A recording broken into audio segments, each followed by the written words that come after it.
Is class 8th. Here is your next worksheet of chapter 4. In this worksheet what we have to do, this worksheet is based on the inverse variation, means inverse variation we have to do. And the last lecture we had done the direct variation. Now we are going to start with the inverse variation. ठीक है. So what is the meaning of inverse? If one is increase then another will be decreasing. ठीक है, अगर एक चीज़ increase कर रही है तो दूसरी डिक्रीज़ करेगी. जैसे अगर एक्स इंक्रीज़ कर रहा है तो वाई डिक्रीज़ करेगी, अगर वाई डिक्रीज़ कर रहा है तो एक्स इंक्रीज़. मीन्स डायरेक्ट में जैसे हमने बोला था कि अगर एक्स इंक्रीज़ कर रही है तो वाई भी इंक्रीज़ करेगी, अगर एक्स डिक्रीज़ कर रही है तो वाई डिक्रीज़. इसमें ऑपोजिट है, एक चीज़ इसमें इंक्रीज़ करेगी, एक चीज़ इसमें डिक्रीज़ करेगी. सपोज़ 20 स्वीट्स हैं, ठीक है, वो डिस्ट्रीब्यूट करनी है मैंने चिल्ड्रंस को. ठीक है, 20 पहले मैंने बोला कि हम 20 चिल्ड्रन हैं तो नंबर ऑफ़ स्वीट कितनी डिस्ट्रीब्यूट होंगी. तो ऑब्वियसली 20 टॉफ़ीज़ हैं तो 20 स्टूडेंट में एक ही डिस्ट्रीब्यूट होगी. अगर मैं 10 कर दूँ, 10 चिल्ड्रन कर दूँ तो हर एक में कितनी डिस्ट्रीब्यूट हो जाएंगी, 2. अगर मैं 5 कर दूँ तो हर एक में कितनी डिस्ट्रीब्यूट होंगी, 5. अगर मैं 2 कर दूँ तो कितनी डिस्ट्रीब्यूट होंगी, 10. अगर मैं 1 कर दूँ, ठीक है, तो एक बच्चे को कितनी स्वीट्स आ जाएंगी, ऑब्वियसली 20. ठीक है, अब इसमें देखो लास्ट में हमने रेशो किया था. इसमें देखो अगर मैं 20 को 1 से मल्टीप्लाई करूँगी तो आंसर विल बी 20. अगर 10 को 2 से मल्टीप्लाई करूँगी तो आंसर विल बी 20. देन अगर 5 को 4 से मल्टीप्लाई करूँगी देन ऑल्सो 20. देन 2 को 10 से मल्टीप्लाई करूँगी 20. देन 1 को 20 से मल्टीप्लाई करूँगी, then product will be same in this case. ठीक है, तो इट मीन्स जो हमारा इन्वर्स वेरिएशन है वो किसकी इक्वल हो जाएगा, x y is equal to k. मतलब जो इसकी प्रोडक्ट आएगा एक्स और वाई का वो हमेशा सेम आएगा. ठीक है, क्योंकि वो हमेशा कांस्टेंट होगा. उसमें हमने क्या किया था कि रेशो हमेशा कांस्टेंट आएगी. तो ये इसका फॉर्मूला जो हमने use. Let's see the first example.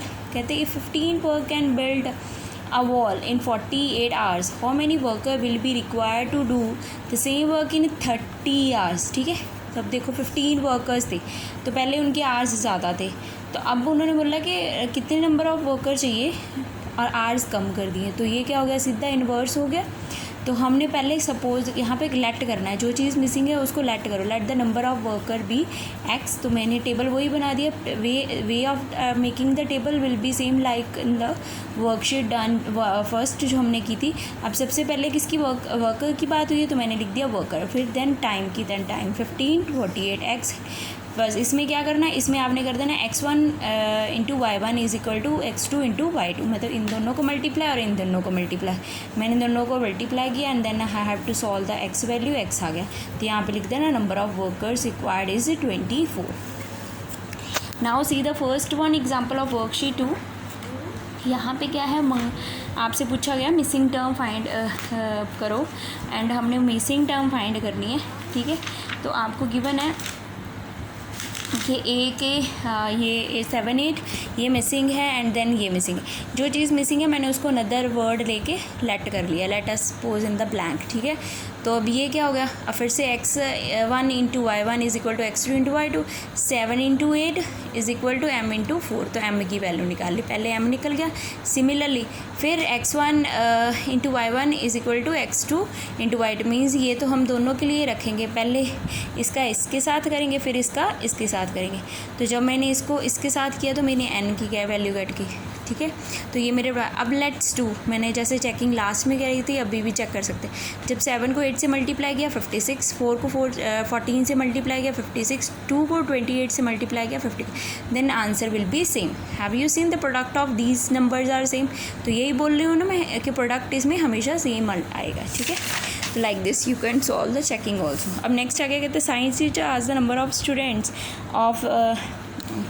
तो अपने फर्स्ट पार्ट के क्वेश्चन में मैंने सॉरी टू इंटरप्ट कि मैंने फर्स्ट पार्ट की फर्स्ट फिलअप ही सॉल्व किया. अपने second and third you have to solve yourself. And now come to the second question. The science teacher asked the students of class A to make the project report on the pollution. When the 10 students work on it, the work get finished in the 3 day. How many number of required students so that they can finish the 2 days work.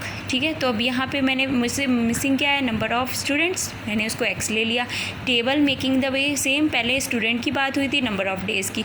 10 3 x2, so x1 into y1 is equal to x2 into y2. x find कर लिया तो मेरा क्या आ गया, number of required day. अब अगर मैं check करूँ तो यहाँ पे क्या आ गया, 10 इंटू 3 30, यहाँ पे कितना है 15, 15 इंटू 2 कितना हो गया 30. Answer is A right.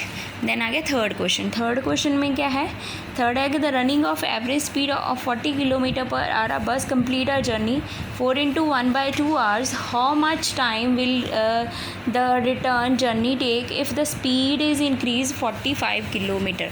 इसमें मेरा टाइम है जो वो मिसिंग है, मैंने उसको लिख दिया टाइम रिक्वायर्ड भी x आर. ठीक है, तो अब मैंने जो मिक्स्ड फ्रैक्शन दिया हुआ था उसको मैंने क्या किया, सॉल्व कर लिया.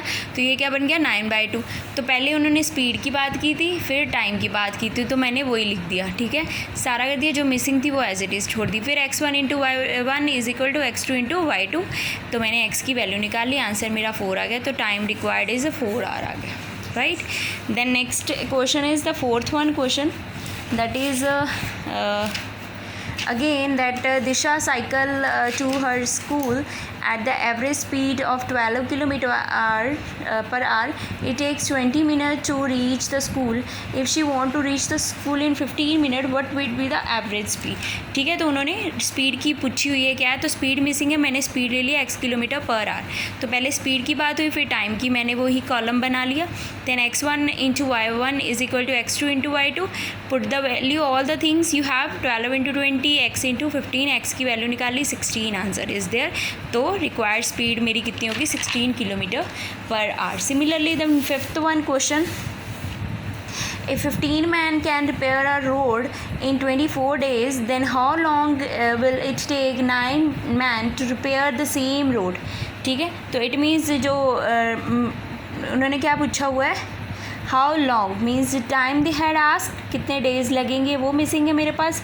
तो आप लिखोगे let the required time be x day. ठीक है, ये देखो मैंने लिखा हुआ है. तो पहले नंबर ऑफ मैन की बात हुई है, फिर उसके बाद टाइम की बात हुई है. तो 15 24 9x. तो x1 into y1 is equal to x2 into y2. 15 into 24 is equal to 9 into x. तो x की वैल्यू आ गई 40. तो time required is 40 days. Right. Then the sixth question, if 30 gods can graze a field in 15 days, then how many gods will graze the same field in 10 days. ठीक है, तो ये क्या हो गया, तो इन्होंने पूछा नंबर ऑफ गॉड मिसिंग है, तो मैंने लिख दिया let the number of God B x. तो नंबर ऑफ गॉड्स की पहले बात हुई थी, फिर डेज़ की 30 15 x 10. तो x1 into y1 is equal to x2 into y2. 30 into 15 is equal to x into 10.